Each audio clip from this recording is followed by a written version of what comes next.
everyone, welcome back. Today's episode is a little different.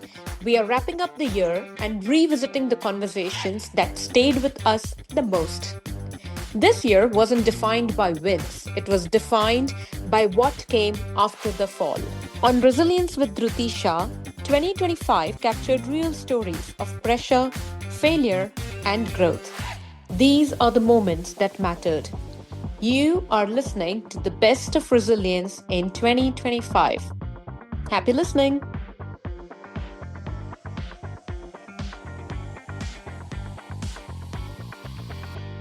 So, Rachel, how did train your mind to not give in when you had to make so many switches? Because, I'm pretty sure it was not as easy as you make it sound. Giving up on your passion just because the opportunities were not there, and then getting into the corporate world, which is a whole different ball game, simply because the opportunity did not exist. So how did you remain strong through all of this?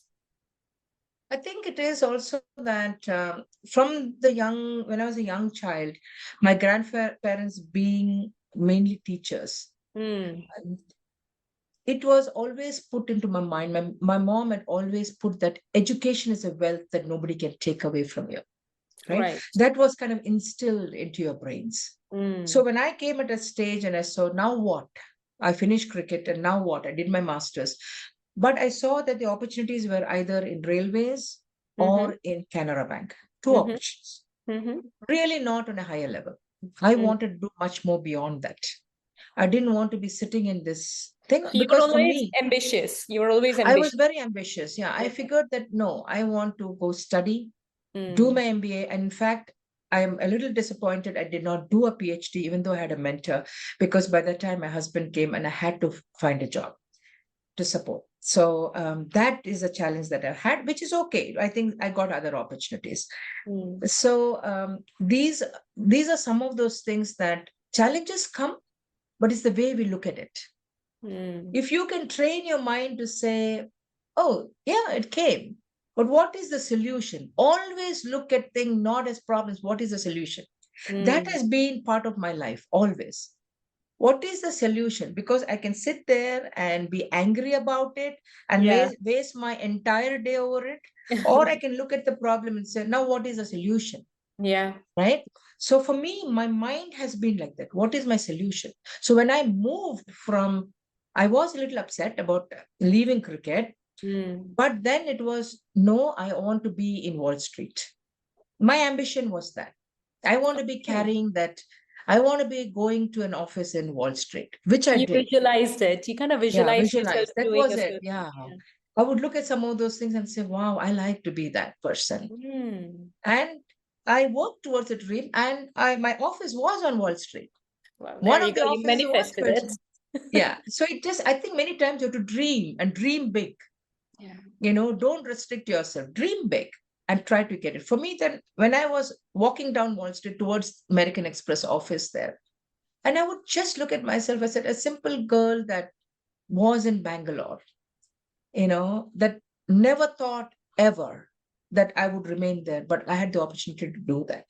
Mm. So any girl, anyone that is coming up, we should look at, don't get step back when there is a problem. Mm. When there is a problem, two choices. You can go back and grumble and sit there in that space for a long, waste your life. Yeah. Second choice, look at a solution. Yeah. If you can look at a solution, see the growth that you will have. Yeah.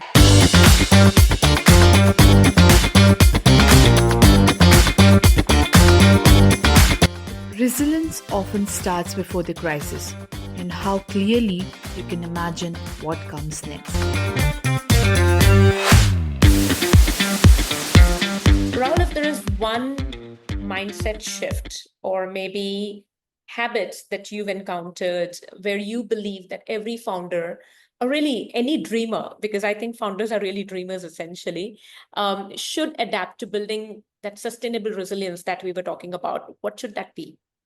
Again, I think I've seen uh, mishaps which included uh, being 1 week away from a from basically no cash in the company to even make payroll, or suddenly in your head you're worth 500 crores, but 1 week later you're worth 5 rupees, Mm-hmm.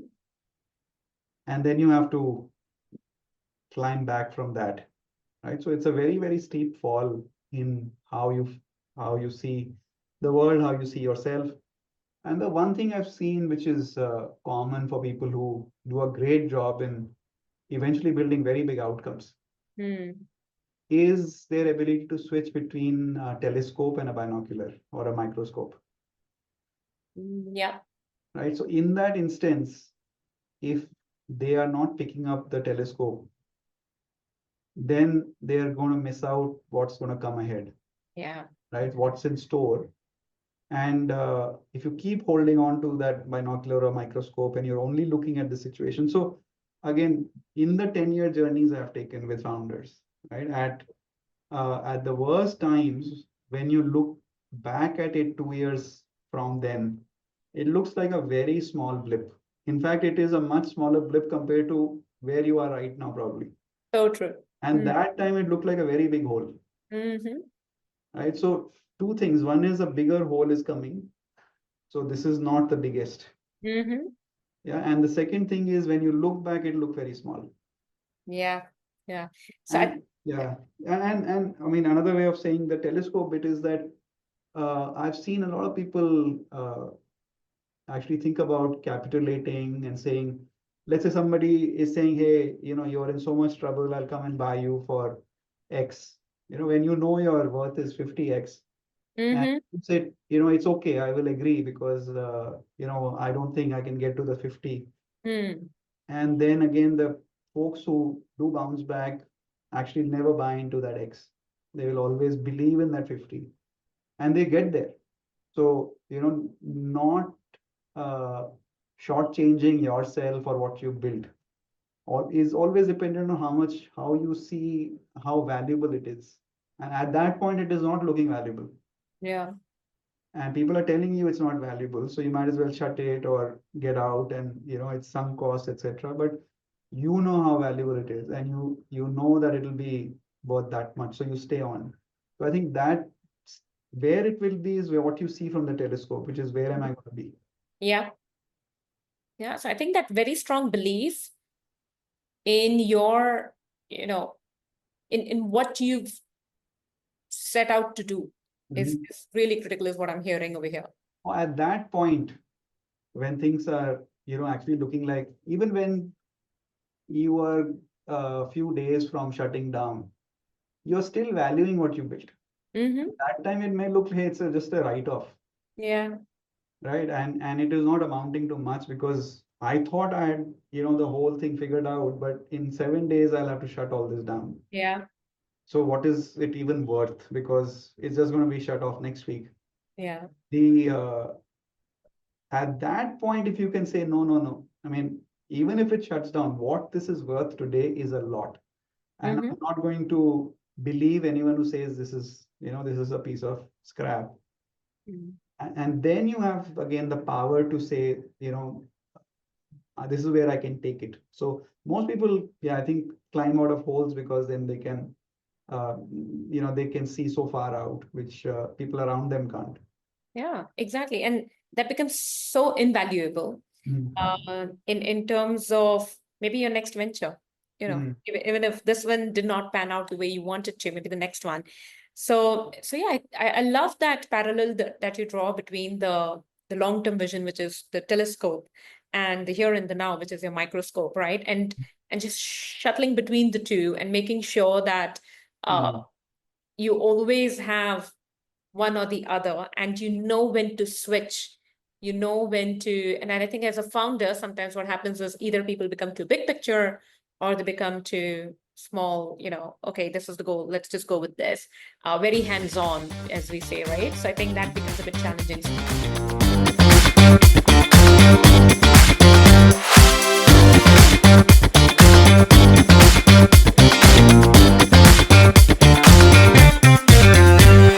Holding the long view while surviving the immediate moment, that tension showed up again and again this year.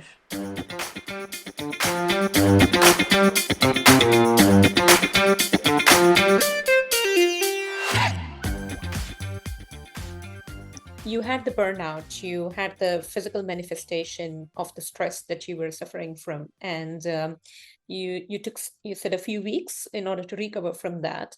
And but it's a long, vulnerable journey in that sense, right? So what kept you going during that time? How did you continue flowing through? Yeah, that's a good question, and I think, for me it was a lot of experimentation, and it was frustrating at the beginning because I was so used to doing so many things and being able to function on a different level when at Yeah. that point I literally couldn't function at all, and even leaving the house was a struggle because I just didn't have any energy to do the things I could normally do. So. Um, I mean, I think the first thing that really helped for me was movement. So, and that was not only for my physical recovery, but also for my mental recovery as well. And I use the word movement rather than exercise or working out Yeah. because for me, I what really worked was actually starting a yoga practice. And I'd done maybe a couple of classes now and then before then, but not regularly. But I started going to yoga classes, and I really found that the slow, gentle, mindful movement that comes with yoga, together with the deep breathing that you do in that class, just was so restorative for me. And in the yoga classes I went to, there was always a little bit of meditation and kind of mindful practice mentally as well. So I sort of suddenly realized, gosh, I previously had never made any time to kind of check in with my body to connect with what was going on in my inner world. And so for me, the mental benefits were really helpful from that perspective. And there's a lot of science actually behind. I now kind of understand why it was so helpful. When your body is burnt out and in that state, your whole nervous system is just out of balance. So Yep. it's sort of recalibrated into this emergency state all the time, and your body doesn't really have any window to rest or restore. So yoga really helps you train your body to kind of reset um, that ability to change its state into that rest and restore state that we all need to be in to recover from the daily stresses that we all face every day. So so I think over time I really noticed those benefits that I was actually able to train my body to restore and repair and over time rebalance my nervous system. Yeah. So what it sounds like, from being a busybody, you became someone who actually intentionally, deliberately took a pause, recalibrate and keep moving forward, but with intention of slowing down in that sense too, right? Totally, yeah. I think that's, it really did train me to learn how to slow down because I mean, I'm a probably type A, maybe not a type A person, but I'm definitely a sort of overachiever. I'm very positive and optimistic. And I remember my first employer looking at my personality profile and telling me how I had a very optimistic personality and that, Mm-hmm. one day that wasn't going to be very good for me because I could be unrealistic, about what Wow. I could achieve. And I remember thinking, oh, I think being positive and optimistic is a good thing. But Yeah. looking back on that, I do see how that has sort of derailed me or harmed me somewhat because I Yeah. do have a strong mind and sometimes I do set myself unrealistic goals. So for me, my recovery from burnout was also kind of resetting those expectations about what I could achieve each day and what I needed to achieve each day and Yeah. what success looked like for me from a day, as opposed to filling it um, with lots of things and never having any downtime to rest and restore.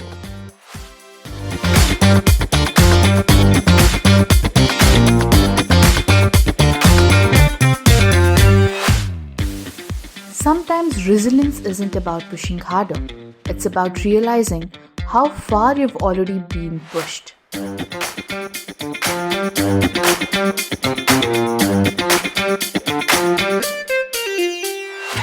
I had to ask you this, what are some of the things that you absolutely must have to build your resilience? For an individual, first, they need to understand the things that I can control. Yeah. So if I have to do something in a difficult situation, first is what actions do I take? Yeah. And if I look at that, any action that I take is driven by something is happening within me.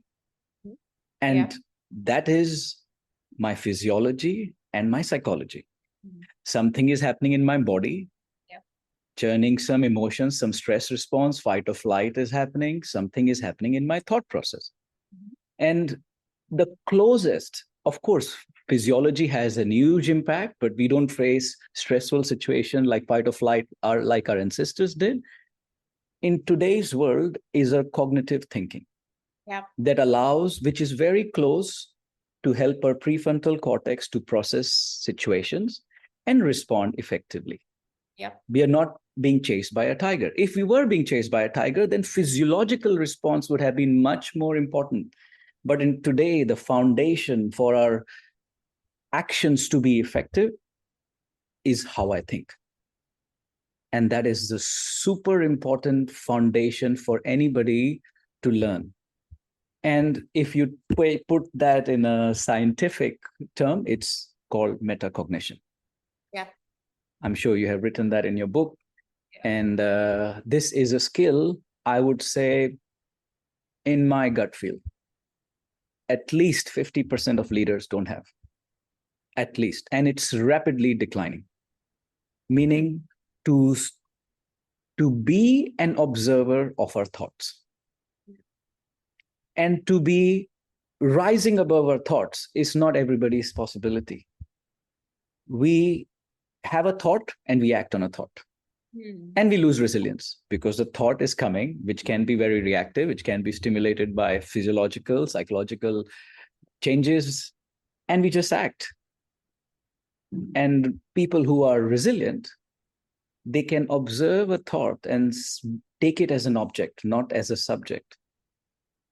And take a possibility to zoom out very quickly and go out and say, hey, I'm thinking this. Why am I thinking this? And it takes effort and practice. And now, as you said, foundationally, this is getting weaker because foundationally, this is very important. And I would say it's getting weaker because a lot of people don't observe what they're thinking because they're always busy. And even if I have 5 minutes, I'll be on my phone and consuming data rather than zoning out of the situation. Hope that makes sense to you. Absolutely. So what I'm also thinking right now is that, yes, consumption of data is important because that's how we make sense of the world around us. But I think processing that information, seeing what is important, sifting through that information, and then acting upon what is really required, depending on the situation, on the context, becomes really important too. So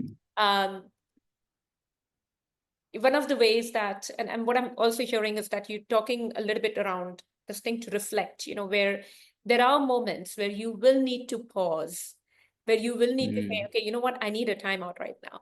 I'm gonna just sit back and think about this. But in the modern day, in the always on culture, right, it's really difficult to even say that, can I have a moment to think about it? Or can I just, go for a walk and think about it? I know a lot of leaders do that and they really thrive when they're able to speak up, but you're absolutely right. A lot of the leaders today are struggling with that because everything is as of yesterday. Everything is, I need it now. This is ASAP. And I think that overall culture is really taking its toll on us. And in order to step out from the daily mundane tasks, and in order to say that, you know what, this can wait, it takes a lot of courage. It takes a lot of patience to be able to build. And I think that's where sometimes leaders struggle, right?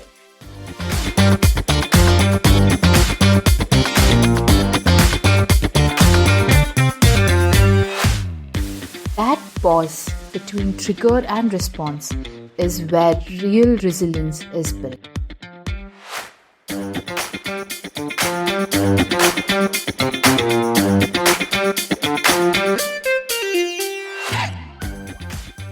You said the mission of Zazazel is essentially to feel empowered about your sexual health, about sexual pleasure, just talking about it, being comfortable having those conversations. That's one part of it. But we started talking at the start about how that can have an impact on other areas of life. So, Yeah. have you heard of certain stories where you've seen that happen, where women along the way have built their inner resilience, which is translated into something for them as leaders or as Yeah. entrepreneurs, or literally any walk of life? Yeah, a huge one. So I just did a TED talk on this topic, which is Okay. called Confidence in the Bedroom Leads to Confidence in the Boardroom. The Mm-hmm. reason I believe who we are at home, you cannot fake yourself at work. Sometimes people say you have the home version, you have to transit then into work version, but at the end of the day, you are a whole self. So Yeah. my narrative has always been, if you cannot speak up at home, how can you speak up at work? And then to make it more provocative, if you cannot ask the closest man in your life, which is your husband, your partner, or whoever, your boyfriend you live with, in the bedroom for, let's say, pleasure, or for what I want to want. This is how I want our sex life to be. This is Yeah. how I want to be loved. This is how I want to be touched. I like when you do ABC. If you cannot confidently advocate for yourself and assert your needs with the Yeah. closest man in your life, how can you transit this? Now you go to work. Let's say your peer is a man, your boss is a man, which usually often still is the case. Now you have to say to advocate. You want to have a more salary. You want to have you want to lead a project. How do you make the ask at work?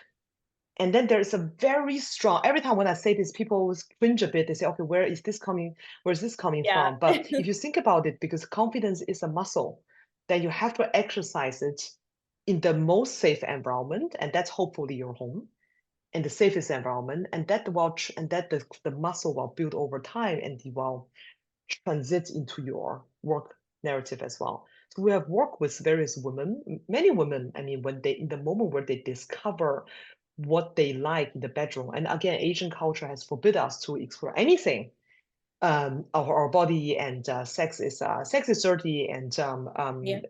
sex is actually for the sheer purpose of reproductive health. And it's for procreation. So there is no pleasure part. So majority of the women we work with have no idea what please them, what bring them joy in the bedroom. Because resilience isn't about endurance, it's learning to express what you need. As I look back on these conversations, one idea keeps coming back to me. One of our guests spoke about visualization, about seeing the next step clearly, even before you know how you'll get there. That's how resilience begins, not with certainty, but with intention. And with that, we come to the end of this wrap. That's all for the best of resilience in 2025. Before we sign off, he is wishing everyone happy holidays, a very happy new year, and may 2026 bring you more clarity, momentum, and the strength to keep going. Until we meet again, this is Resilience with Dhruti Shah. For the final time in 2025, this is Dhruti signing off. See you again, and bye-bye. Take care.